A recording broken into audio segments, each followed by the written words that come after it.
C'est là que tu vas savoir que les pierres n'ont pas les mêmes valeurs.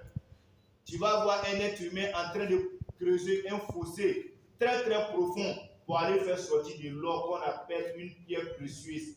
Mais chez nous ici, on prend des pierres, des cailloux pour lapider des oiseaux, n'est-ce pas? Donc sachez que le prophète alayhi salatu wassalam, il est au-dessus de la compréhension humaine. On ne peut jamais connaître le prophète assez. Une personne qui va venir s'asseoir, qui lui maîtrise l'histoire du prophète, sache qu'il maîtrise une partie de l'histoire du prophète. Le prophète, il est au-delà, au-dessus de toute compréhension. Là où ta compréhension se limite, c'est là que la grandeur du prophète commence. Le prophète, il est une rivière, il est un océan qu'on ne peut envelopper.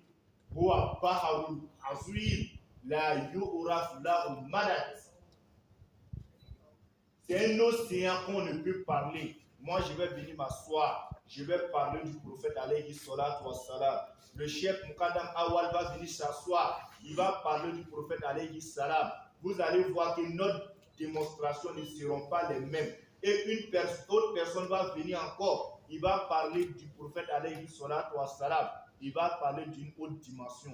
C'est lui qu'on appelle Muhammad, la personne qui contient 100, 201 noms. Huwa Muhammadun, Huwa Ahmadun, Huwa Mahi, Huwa Hashirun, jusqu'à. C'est lui qu'on appelle Muhammad. Il est le plus beau des créatures d'Allah subhanahu wa ta'ala. Il est le plus parfait des créatures d'Allah subhanahu wa ta'ala. Notre mère Aïcha radiallahu ta'ala anha, lorsque le prophète était vivant, c'est notre mère Aïcha qui contenait de l'encens, Oussouna, qui sentait plus bon que pour toutes les femmes de Médine. Les femmes ont demandé à notre mère Aïcha, c'est quoi qui est ton secret? Pourquoi ton Oussouna là c'est plus différent que pour les autres? Ton Oussouna là ça sent bien. C'est où tu payes ton Oussouna. C'est où tu achètes ton encens. Il faut nous montrer là-bas, nous si on va aller acheter là-bas. À chaque fois quand les femmes la demandaient, notre mère Aïcha radiallahu ta'ala anha, elle souriait, mais elle ne disait jamais son secret aux gens. Après le décès du prophète alayhi salatu wassalam, les femmes de Médine, elles ont remarqué que l'odeur de la maison de notre mère Aïcha a changé. Les femmes là lui ont demandé, mais la femme qui te donnait ton ousna, elle est décédée ou elle est partie? C'est là notre mère Aïcha dit, bon, aujourd'hui, je vais vous révéler mon secret. En réalité, je n'achetais pas ousna chez quelqu'un. Mais quand le tout du prophète arrivait chez moi dans ma maison, je fermais toutes les portes et les fenêtres afin que le prophète transpire. Quand le prophète transpirait, je prenais la sueur du prophète alayhi salatu wassalam, je mélangeais avec mon ousna. C'est ça qui faisait que mon ousna sent plus bon que pour tout le monde. Toutes les dames ont commencé à pleurer. C'est ça, les gens disent Allazi jismuhu mu'abdoru. Lorsque le prophète transpirait, c'est l'odeur du parfum qui sortait. Vous voyez, on ne peut pas comparer le prophète à quelqu'un. Une fois, le prophète alayhi salatu wassalam, il est allé à une bataille. Au cours de cette bataille-là, le prophète s'est blessé. Quand il s'est blessé, il a pris un bol, une petite assiette où il a mis son sang dedans. Lorsque le sang s'est arrêté, il a donné à son serviteur, qui est Anas bin Malik. Il dit, il faut aller verser ce sang-là dehors. Anas bin Malik, radiallahu ta'ala anhu, lui, il a transporté ce bol-là, il a pris l'assiette, il partait verser le sang du prophète. Arrivé devant une petite rivière, il voulait verser le sang, il y a un poisson qui est sorti dans l'eau et le poisson a ouvert sa bouche. Il a vu un arbre qui était tranché au milieu, qui était coupé au milieu. Il voulait verser dans l'arbre. Il a vu que l'arbre s'est fendu en deux.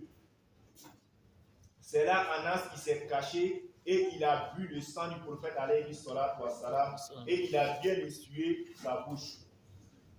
Il est revenu vers le prophète alayhi salatu wassalam. Le prophète lui a demandé, qu'as-tu fait de mon sang?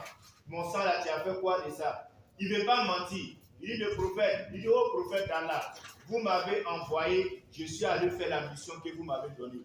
Le prophète dit, tu as fait quoi de mon sang? Le prophète savait.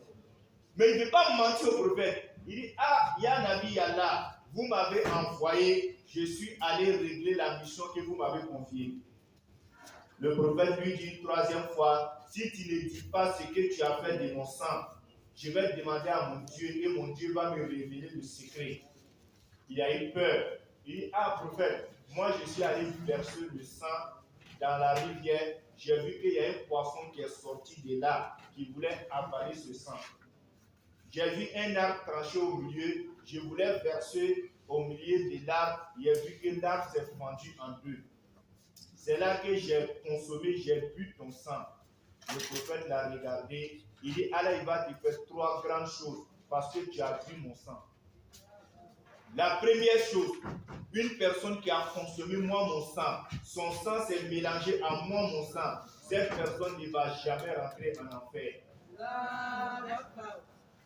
La deuxième grâce qu'Allah il va te faire, le fait que tu as consommé mon sang, tu vas faire toute ta vie, tu ne vas jamais tomber malade. Anas est mort, il n'est pas tombé malade. La troisième chose qu'Allah il va te donner, la troisième grâce, toi Anas, tu vas avoir beaucoup d'enfants. Parce que Allah dit dans le Saint-Coran, Inna shani aka huwal abtar. Ceux qui ne m'aiment pas, moi le prophète Muhammad, ceux-là ne peuvent pas avoir beaucoup d'enfants. Par contre, ceux qui m'aiment, ils vont avoir beaucoup d'enfants. Allah il a béni Anas. Anas a eu 100 enfants. Et puis Anas a vu tous ses enfants. Il a vu ses petits-enfants et ses arrière-petits-enfants. Parce qu'il a consommé le sang du prophète. Chers frères, soyons des amoureux du prophète alayhi salatu wa salam. Quand on nous parle du prophète, faisons l'effort de magnifier et de montrer l'amour du prophète alayhi salatu wa salam. L'amour du prophète se montre en trois choses. Premièrement, lorsqu'on dit le nom du prophète, vraiment,